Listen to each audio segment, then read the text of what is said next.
Hello, everyone. Welcome to Verbling. Hi there, I'm teacher Oakley, and today in this class we are going to talk about IELTS reading. As a matter of fact, at this particular time slot, today and then the next 3 days, we'll be looking at IELTS reading.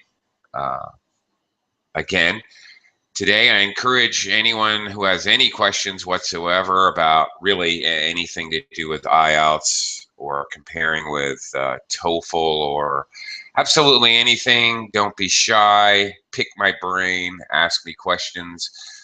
I will spend today basically discussing the format of the test, what it's going to look like, some of the rules, and some of the basic strategies to follow. The biggest thing about the test that I can say to generally introduce it is you need to practice it. You have to get, you have to become familiar with the question types and the strategy to effectively attack each different type of question. There's, 10 or 11 different types of questions that demand a specific, each one demands a specific strategy, basically. The second thing, through practice, you will come to learn and understand the trap questions or the trick answers, the trap answers, I should say, the way they try to trick you.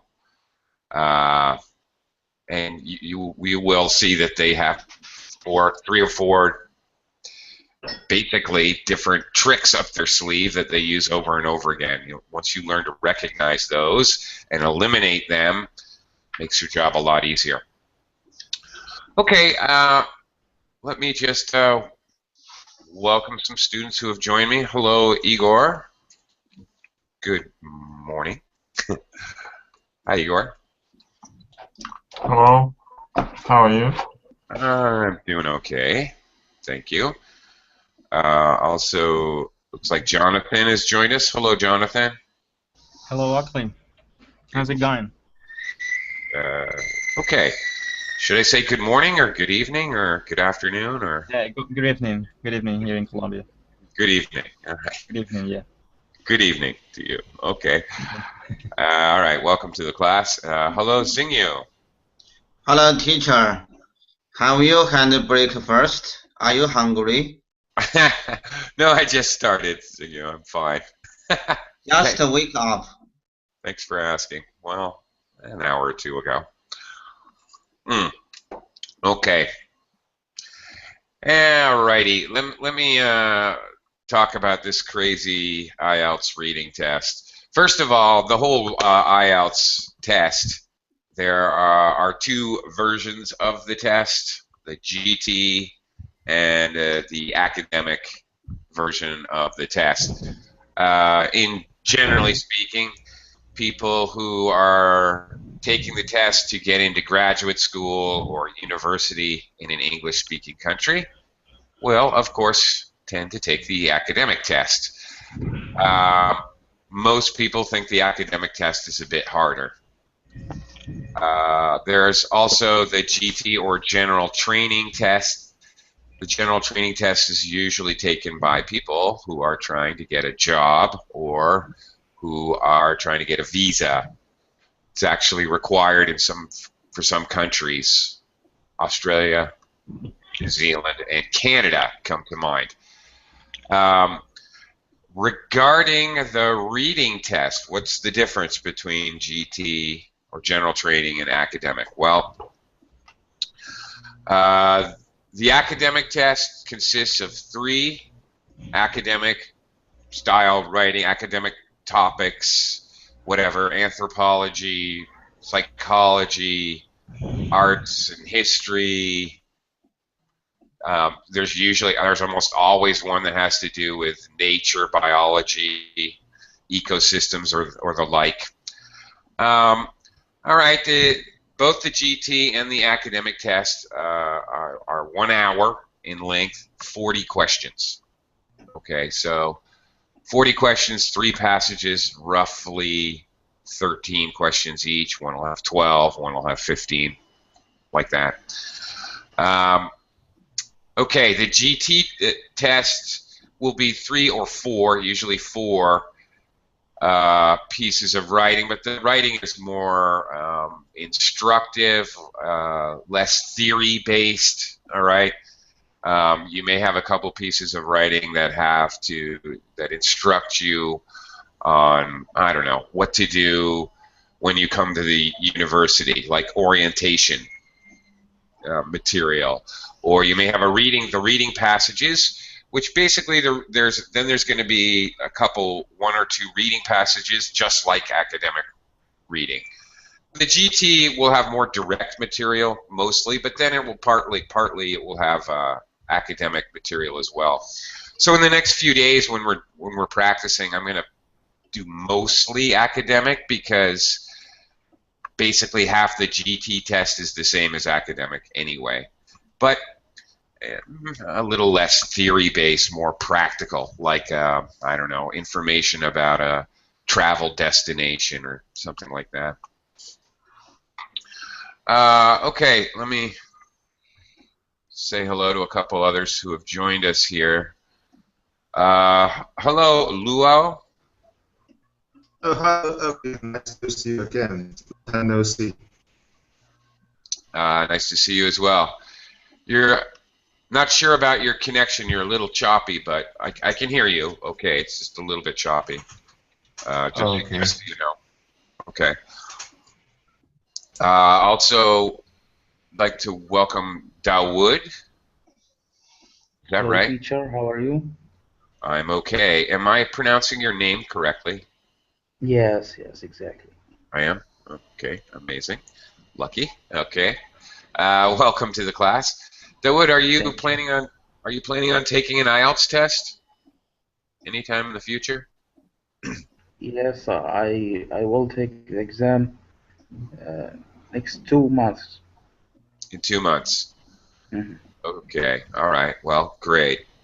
I encourage you, as well as anybody else in the class, if you have any questions at all whatsoever, don't be shy to shout them out. Again, today is basically, I'm going to give an overview of the test and some basic strategy tips. We'll continue in a series of classes at the same time for the next 3 days. I encourage you to join me, Dawood, and we'll be doing a lot more practice. We're going to really attack different question types in the ensuing classes and really kind of walk through the strategy in practice for the different question types. So today is much more general in nature. We're going to really specifically attack them in upcoming classes. So you and anyone else who's really taking the test and is really interested in practicing and upping your level, please join me for the next, don't forget the next few classes as well. Antonio, hello, welcome. Hello. Hello, how are you? Fine. Okay. Anyway, welcome to the class. Again, I tend to, when I give an overview, I tend to just go on and on. So don't be shy about asking any questions or interrupting me. I can't encourage you enough. If there's any questions at all. Really, not just IELTS reading, anything to do with IELTS or comparing with TOEFL or anything, I'm happy to address. Teacher, I Yes. have a question. Sure. And if you want to pass this exam, how many vocabularies I should master? Well, first of all, let me say that vocabulary is an uncountable word, so you can't have many vocabularies. How Okay? much? Yeah, How there you much go. vocabulary I should master? That's it. How much vocabulary should you master? Well, that's a reasonable question. In regards to vocabulary in the reading section. All right, well, that's a good question. You need more active vocabulary for writing and speaking, of course. Igor, can I say how big of a vocabulary do I need? Yeah, just add an article to that. You're good. Or how rich of a vocabulary do I need? Ah, wait, a with a countable. Oh, then you're making it. Then it is countable. He has a decent vocabulary. Vocabulary can be countable and it can be uncountable. I guess I should make that more clear. Depending on how you use it in general or specific, somebody's vocabulary. Sure, my mistake. It is uncountable the way Xingyu is using it and the way Igor is trying to use it. It is countable, so it's one of those tricky words. Anyway, getting back to the actual first question. All right, you need a very active vocabulary, of course. The better it is, the better you will do. I can't tell you a certain number of words. As in regards to reading, however, one thing that you have to master, as opposed to TOEFL, which has very specific vocabulary questions with multiple choice answers, IELTS doesn't have that, all right? But what IELTS does have constantly running throughout the test, questions matched with answers that in fact are synonyms. So the question that you have to answer will be a synonym to a phrase or a word in the reading passage. So what does that mean? That means you have to, even if you don't know the vocabulary actively, you're going to have to be able to figure out vocabulary in context. I'm going to be sharing some tips for that with you guys. As a matter of fact, it's one of my central strategies. It involves, and we'll practice this in actual practice as well, because I need you guys some hands-on how to do this. It involves just stripping out the prepositional phrases, the relative clauses, the colorful adjectives. Woo! Goodbye, goodbye. Get rid of all that stuff and understanding and comprehending the sentence just subject noun, verb, object noun, stripping it down to a skeleton, to its basic elements, and then rephrasing that in your mind, and then looking for the answer.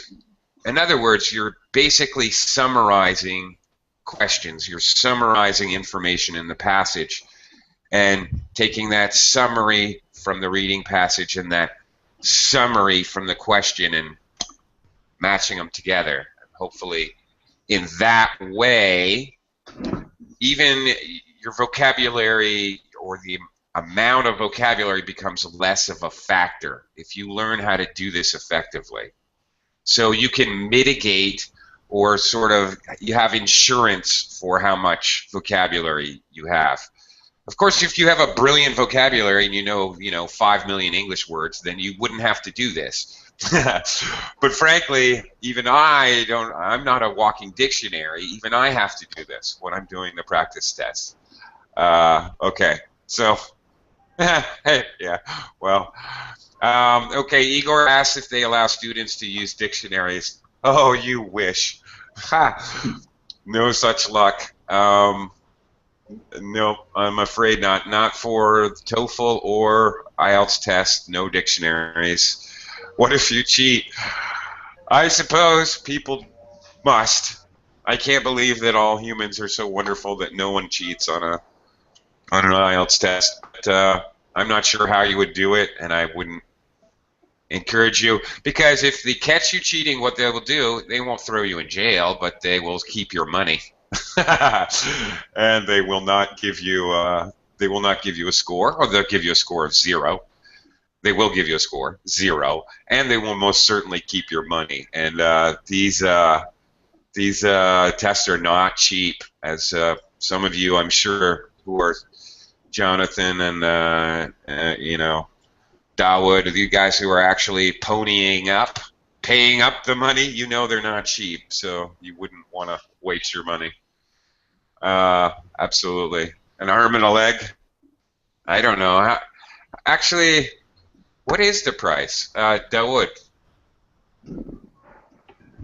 have you paid already for your IELTS test?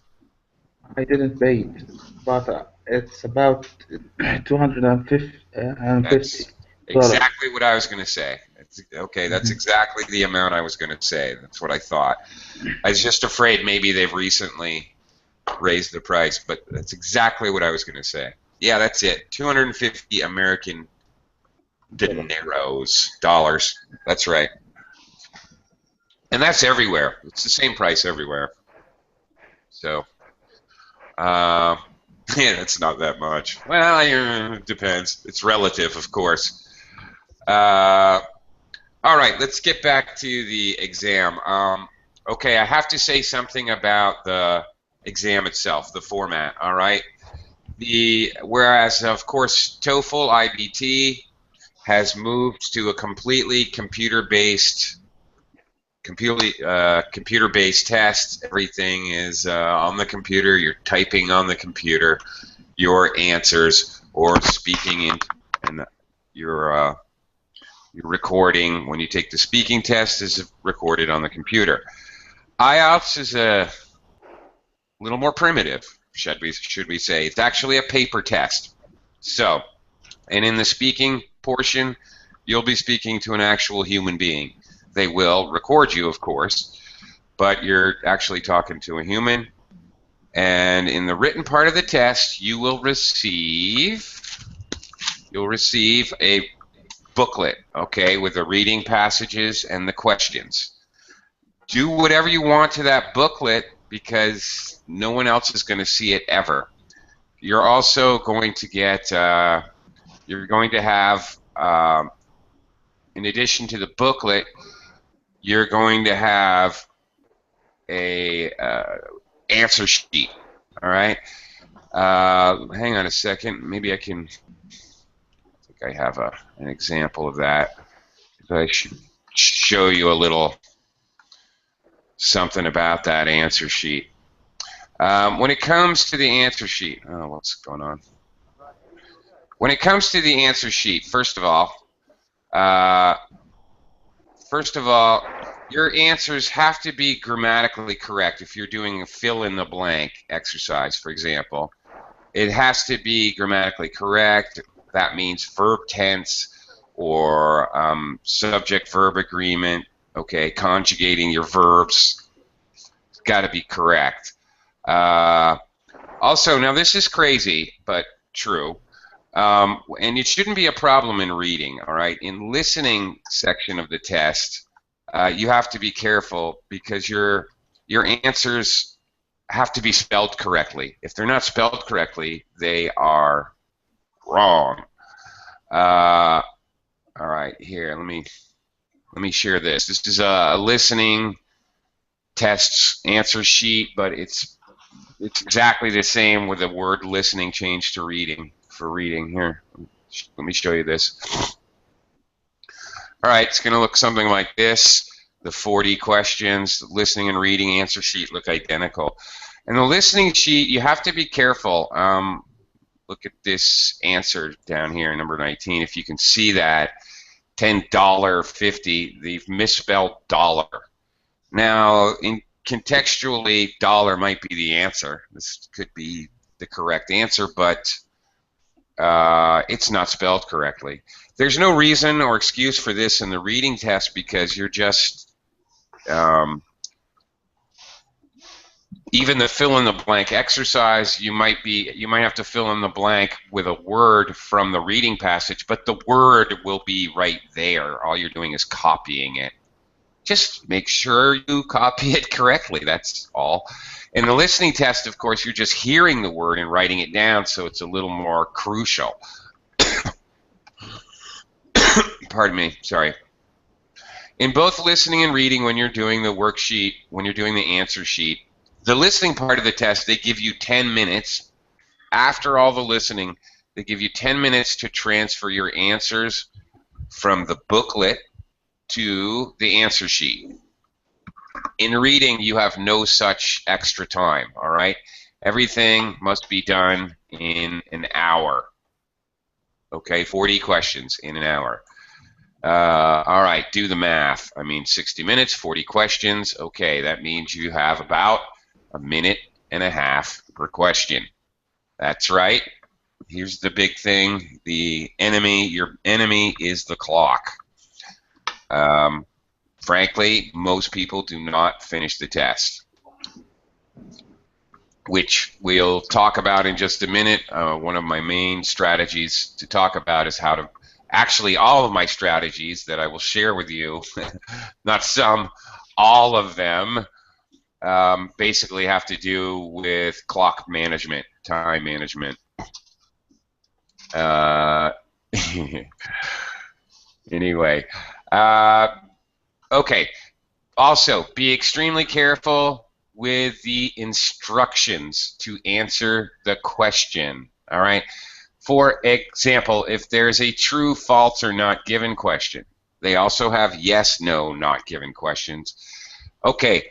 What I mean is true, false, not given. They may say write the answer true. Usually the instructions for the question are written in bold print.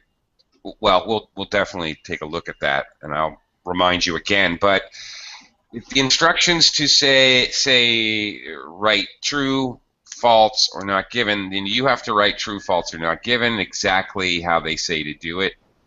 Another set of instructions later in the test may say write T, F, or NG, or it may say write yes, no, or not given. Got to be very careful. If you write the letter T, but they want you to write the whole word true, then it's wrong. Okay, you've got to follow the directions.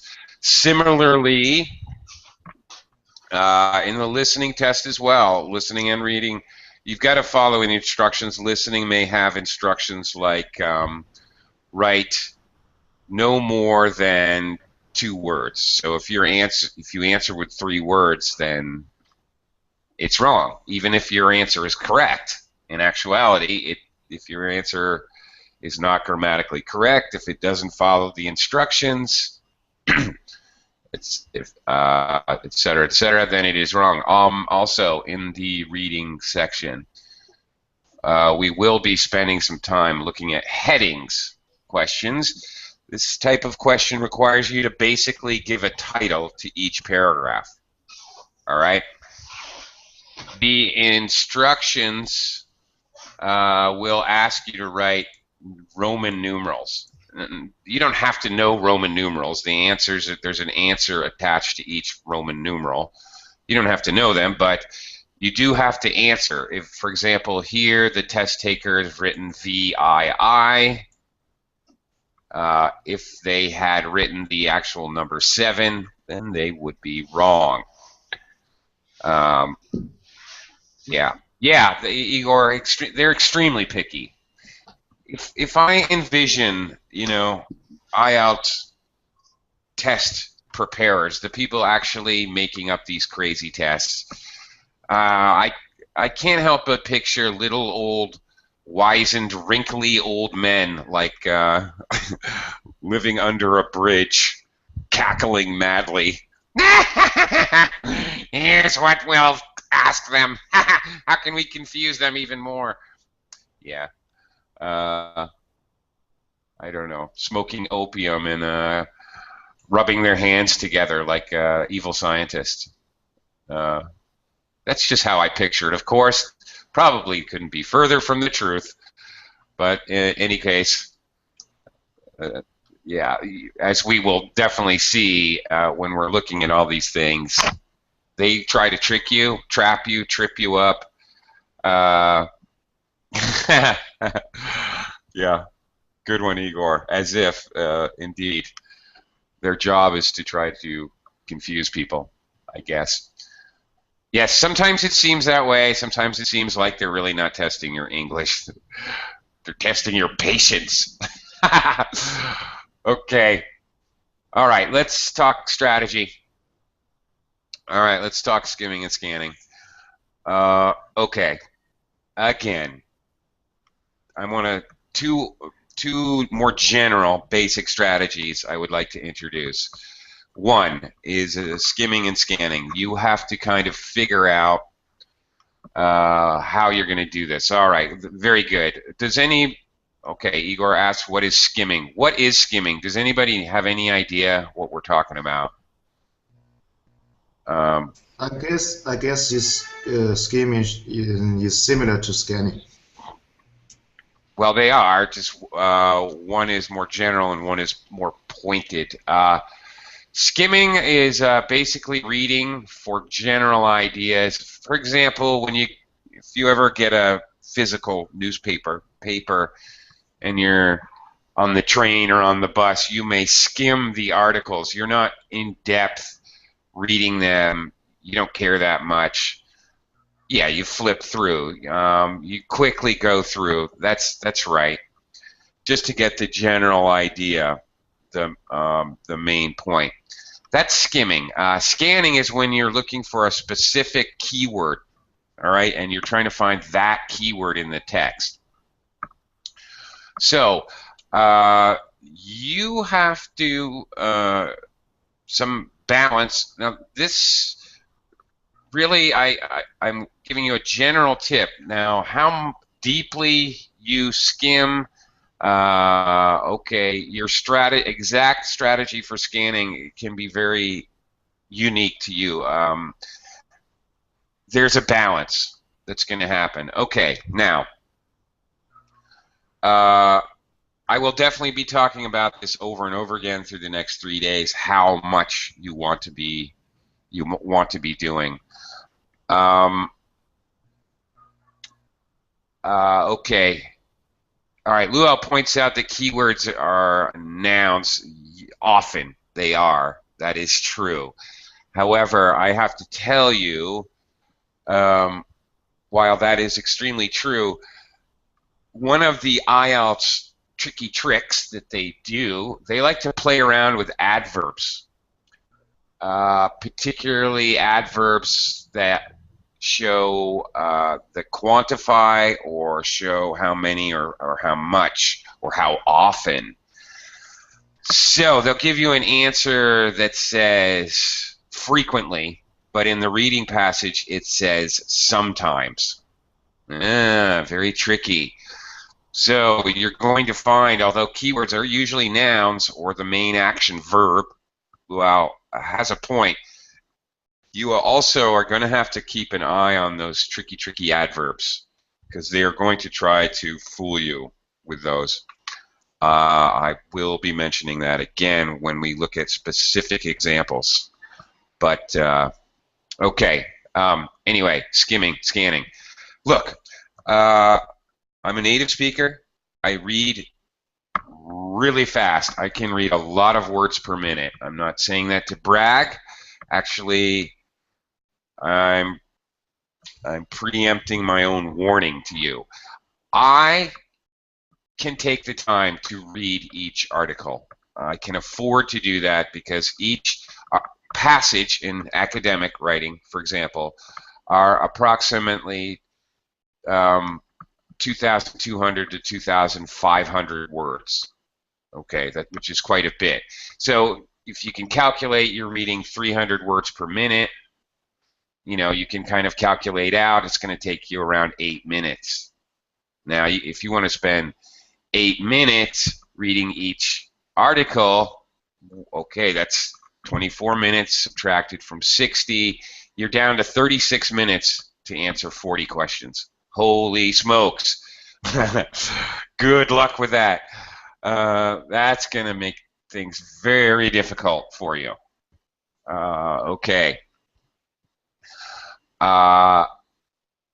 So, really reading in depth, reading the entire article for most of us is out of the question unless you're a very fast reader, unless you can read in basically 800 words per minute range. Really, Igor? No. As a matter of fact, I had to test myself. I've never been tested for how many words per minute I can read or speak. I had to do it myself, actually. If you're interested in doing that, it's pretty simple. Obviously, just find yourself some kind of generic reading passage and time yourself. Just read it and see how far you get in a minute. It can be interesting. It's, you know, could be valuable for you to know that that information. Yeah, I don't know how it relates to how many words per minute in different languages. I don't know. I'm sure it must be completely different range for different languages. I don't know. You know, and I would have no idea what is normal for other languages. Anyway, that is just the point. Again, we're fighting time. So we're probably going to use skim and scam. Most people, now if you're a very slow reader, really, I mean, then in fact, you may jump to the other end of the spectrum and just scan. In other words, you don't even read anything of the reading passage. This is the opposite end of the spectrum for strategy. You don't read anything. You simply go to the question and then scan for keywords and try to answer the question.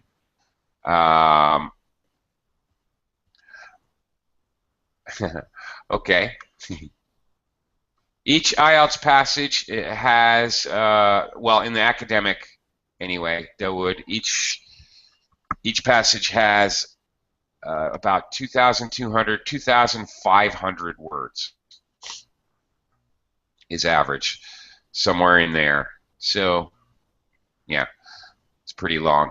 So the opposite end of the spectrum, you just go directly to the questions and scan for the words. Probably a blend or a balance of the two. And what do I mean by that? I had mentioned earlier the headings questions, in which you're going to have to basically figure out a title for each paragraph in the reading. Now, obviously, that would require you to understand each paragraph in the writing. So doing a quick skim is never going to cut it. You'll be lost. So in reality, one of my strategies is to, before you read, look at the questions and look at what kinds of questions you have. If you have a headings question, which is going to require you to understand each paragraph, and because headings questions, there will be 7, 8, 9 paragraphs. That's 7, 8, 9 questions. That's a huge chunk of your 40 questions. That's enormous. If you have 2 headings questions, things on the whole test, that could be 15 to 20 questions, which of course is enormous.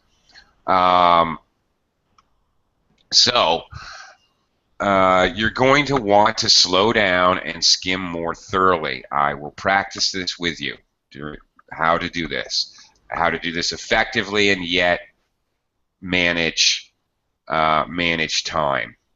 All right. Basically, it involves reading the first sentence of each paragraph and then quickly skimming the rest to get an idea. So a little more thorough skimming job for that kind of question. Other types of questions do not require so much of an overall sense. You don't have to know the whole reading passage, in other words. So you can do a much quicker skim if you see that you have, I don't know, fill in the blank, true, false, not given, type mix and matching questions. You really don't need to skim at all. All right, so a much deeper skim for headings questions, almost unnecessary to do any skim at all for matching questions, but somewhere in the middle for fill in the blank or true, false, not given. So In other words, practice, practice, practice, practice, practice, practice. And one of the things you're practicing and learning about yourself is how deeply do you have to skim the material. When you're skimming the material, you're basically mapping it. So you have an idea. First of all, you must know absolutely the topic and the controlling idea of the passage. You should know, and occasionally there are questions about the author's intention. What is the author trying to do? Because that will also help you to map it and to understand his flow. Is he explaining a procedure? So it's in sequence and next and after that and then and then. Oh, I'm sorry. Yes. Oakley, I don't know if I got your idea, but do you consider a good strategy to go one by one? Attacking the questions. So before reading the text, we should read the first question and look up for the answer in the probably skimming the text for the answer of this question, Yeah. and next we are going to the other question, and so that's what Right. you Well, that's scanning. What I'm trying to say, Jonathan, is yes, for example, a matching question where you're just matching names to what they said or dates to what happened. It's very easy to scan for dates and names, okay? Capital letters are easy to find and search for. Dates are numbers. Come on, any bonehead can pick out numbers in a written text. So you can very, very quickly, there's no point in wasting time skimming a lot if you see you've got a bunch of matching questions. Okay, on the other hand, where you have to take each paragraph, like this, for example, and you have to give it a title, well, each paragraph needs its own title, then you're definitely going to have to do a much deeper skim, and you should then start by looking at the reading passage and basically read like the first sentence and then quickly skim the rest, and over here on the side you can write what you think maybe the title is. For example, it is actual paper and pencil. You're not using you're not using keys. You're actually using a primitive caveman pencil. Paper made from papyrus. No, actually, okay, real paper.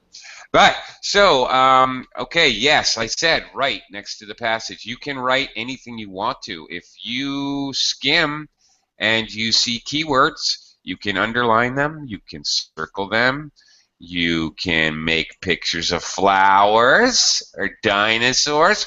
It doesn't matter because your actual booklet is going to be destroyed. It actually just gets eaten in a paper shredder after the exam. No one will ever see it except you. So you want to make notes in your actual booklet to help yourself. Please go ahead. I will highly recommend it. So, Jonathan, getting back to your question, what I'm trying to explain is that for different question types, you have to do a deeper skimming to no skimming at all. So it depends on what type of question. This goes back to my whole idea of learning the question types, because you have to learn, so as not to waste time, you have to learn your strategy for each question type. Okay, we're going to be practicing that in the next few days, by the way, identifying and using different strategies for different question types. Can I get this material? Antonio, what are you asking? Like this material here? Actually, you could... Antonio? Hello. Hi. Some of this material is attached to the class description. A good deal, most of this material is attached. There's a couple of documents which are below the class description on the Verbling website, okay, under the class. So you go there, Download it right now, okay? Before the class description disappears. Okay? Okay.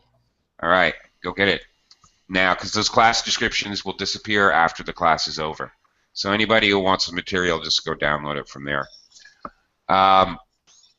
Okay, so that's skimming and scamming. How much you do, the balance, in my opinion, depends on the question type. Using a general strategy all the way through the test, well, may work for you. I'm not saying it's wrong, but I'm all about trying to save time. Also, trying to save time, fighting the clock. Here is another strategy that, amazingly, I think is quite simple, but very few people do it. Many people will go through the test. Jonathan, pay attention. Like what you're saying. 1, 2, 3, 4, 5, 6, 7. Okay. Taking the questions all in order and going 1 to 40. Seems logical. Seems logical enough, doesn't it? Actually, as you practice these questions, you are going to find, and this varies from person to person, so I can't tell you the answer. You have to discover the answer yourself. You're going to find that some question types are much more difficult for you than other question types.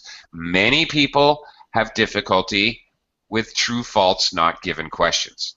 Many people, but not all. I have had some students who don't understand why they're confusing for others. They zip right through them. It's unique to each of you as individuals, which questions you're good at and which questions you suck at. But you're going to figure it out. Definitely.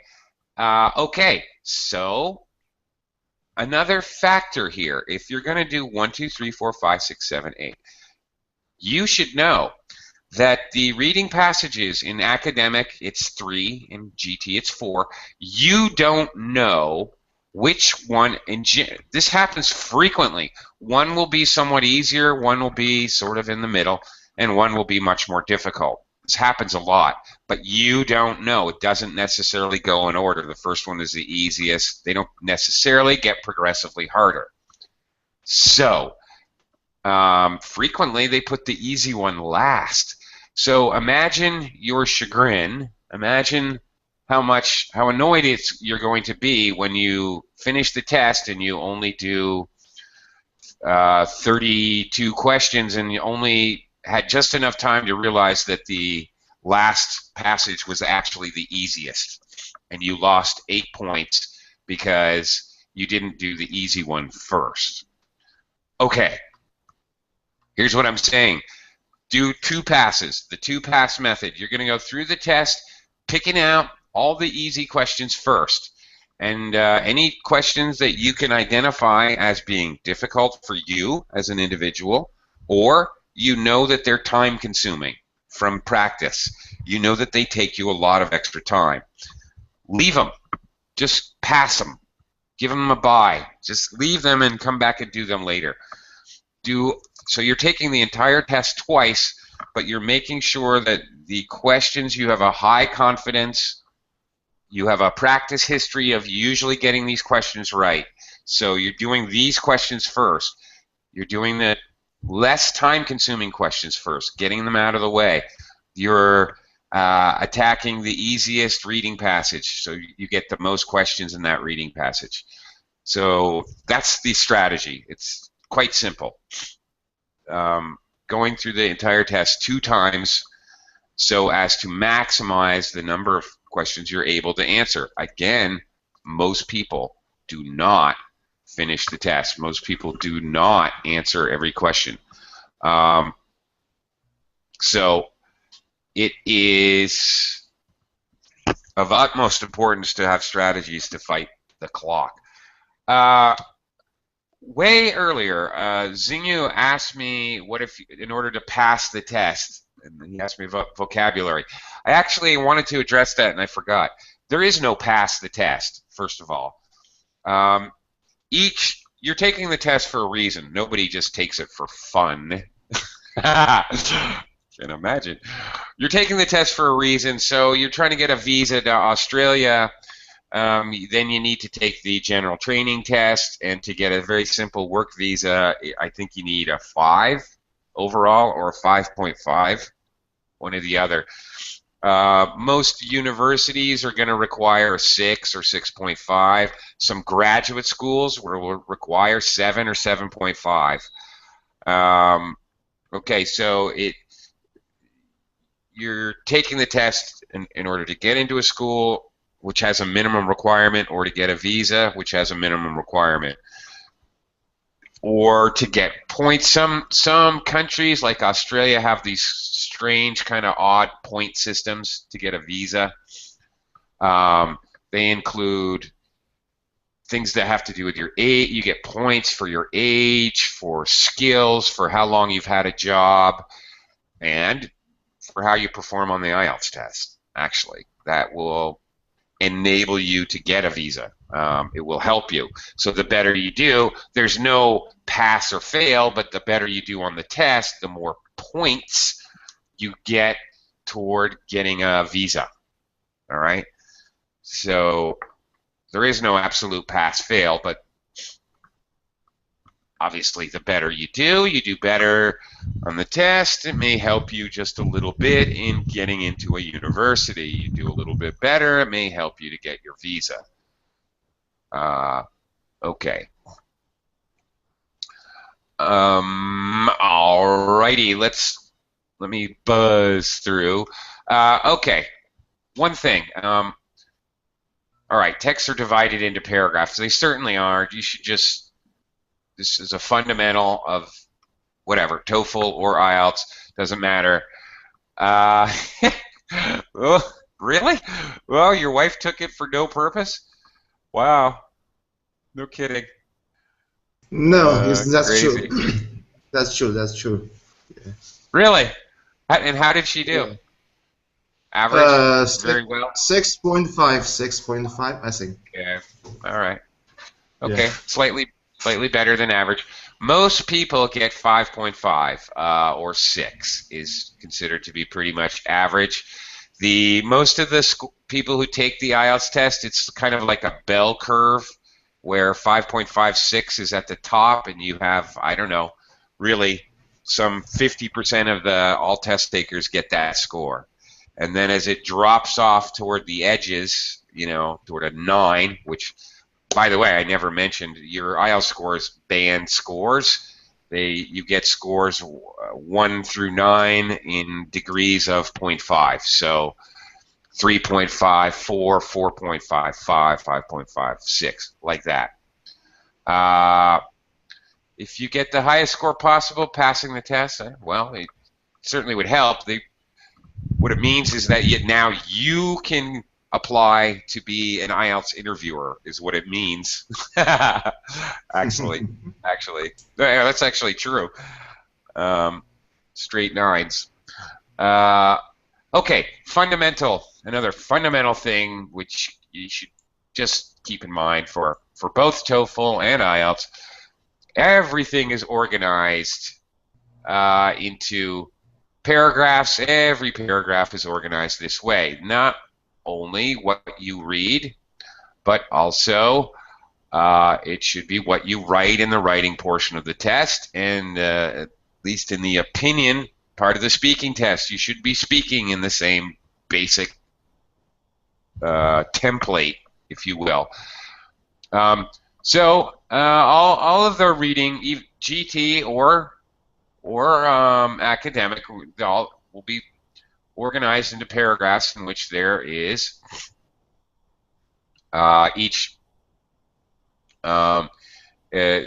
there will be an introductory paragraph. So even if you're skimming, okay, this theme, the statement, the objective is given in the first paragraph.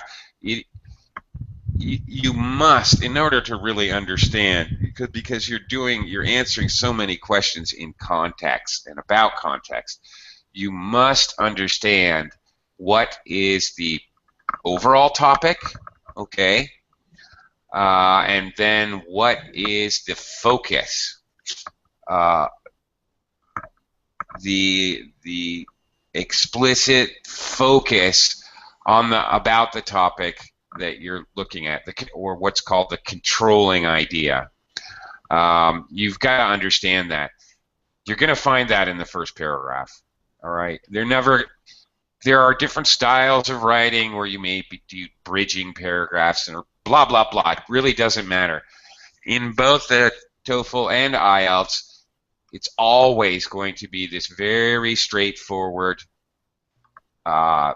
organization. First paragraph is going to have the topic and the controlling idea and the objective of the author. It's going to lay out, is he going to be giving arguments against something? Is he going to be explaining something by adding points? Is he going to give a chronological order story? Is he going to explain a procedure? You should know all that in the first paragraph. So, in other words, even if you're just skimming, it would behoove you to read the first paragraph in its entirety. Okay, and a lot of times the conclusion will be a summary, maybe the author's opinion, and possibly a restatement, not possibly, likely a restatement of the main ideas. Okay, the middle paragraphs, each main point and examples or supporting details. Okay, so that's it. This part you can pretty much skim through.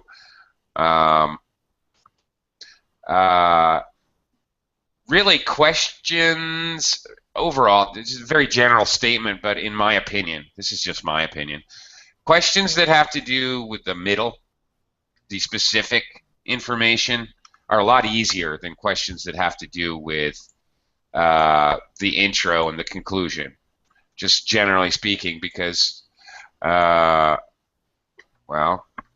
because they're more open to interpretation. They're not specific information.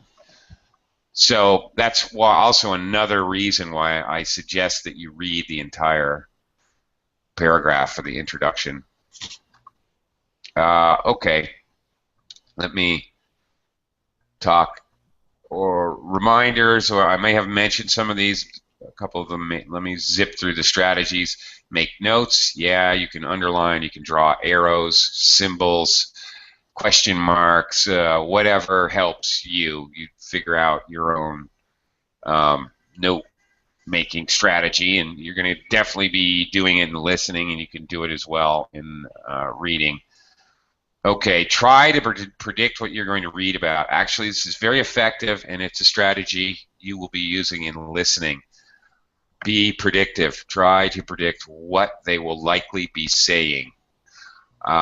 You can do the same thing in reading, starting from looking at the title. And the very first, read that first sentence in the first paragraph and pause half a second and think about, okay, this is the topic sentence of the topic paragraph. What are they going to be talking about here? And it really will help your comprehension. Okay. All right.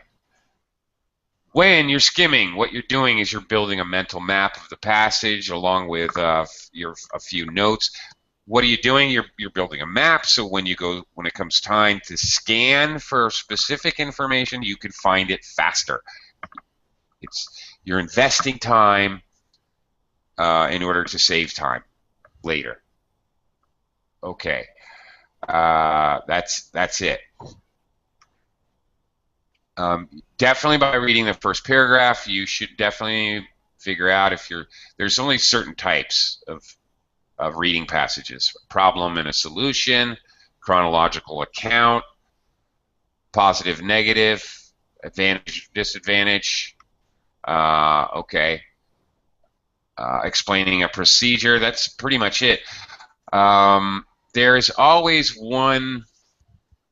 at least one academic passage which will be about the writer's opinion. Okay. Often that's the hardest one, actually. Oh, Speaking of that, it may be about the author's opinion. Every answer that you have that you need on the test will be in the reading passage. So it is possible that the writer of the passage you are reading is an idiot, or that you strongly disagree with his views, his or her views, or that they write in the passage information which you know is not true, okay, that you are 100% sure is inaccurate. Do not let your mental superiority color your answers.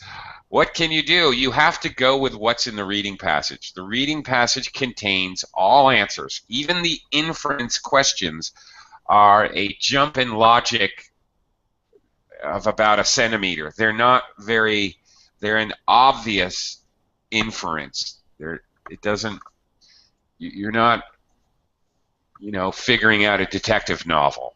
It's very obvious. Stick to the text no matter what. That's kind of it. That is it. Exactly. Don't let your previous assumptions or knowledge, which you assume to be a knowledge, color your answer.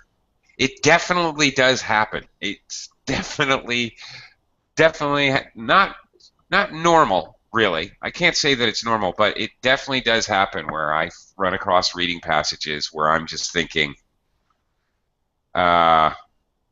crazy. Okay. Okay, yes, today was kind of boring, long lecture, Luau. But the next 3 days at this time, we will be doing actual practice, hands-on, and actually looking at each question and actually having you guys do it, answer it. So today was sort of background for all that stuff. Skim actively, well, I think that's pretty obvious.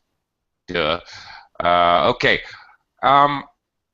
When you're skimming, okay, what are you skimming for? Well, whatever's in the first sentence is very important. So nouns and verbs in the first sentence. Then, not just that, sometimes that's misleading. Sometimes you skim through the rest of the paragraph and you'll see the same word or version of the word. Okay, let's see. You may see.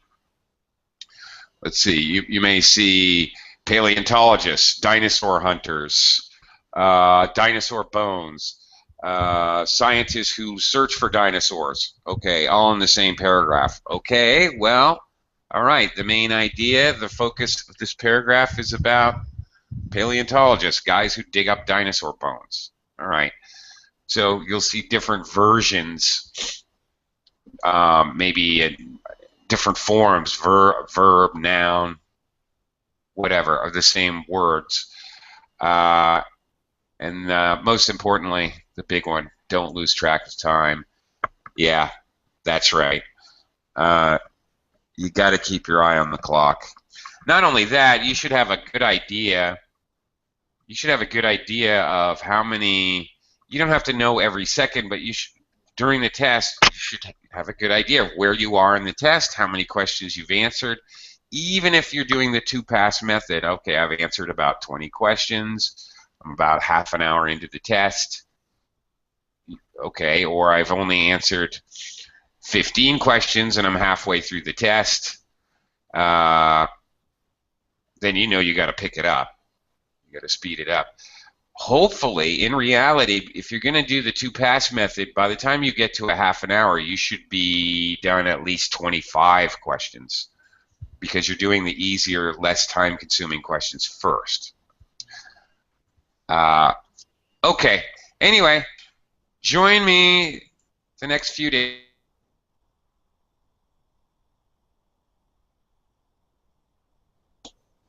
Hello. Hey, Hello. that's all the background. I hope you find it useful, and will find it useful the next few days. Thank you. Thank Bye. you. Have a good Thank you lunch. very Bye much. bye. Thank you. I will.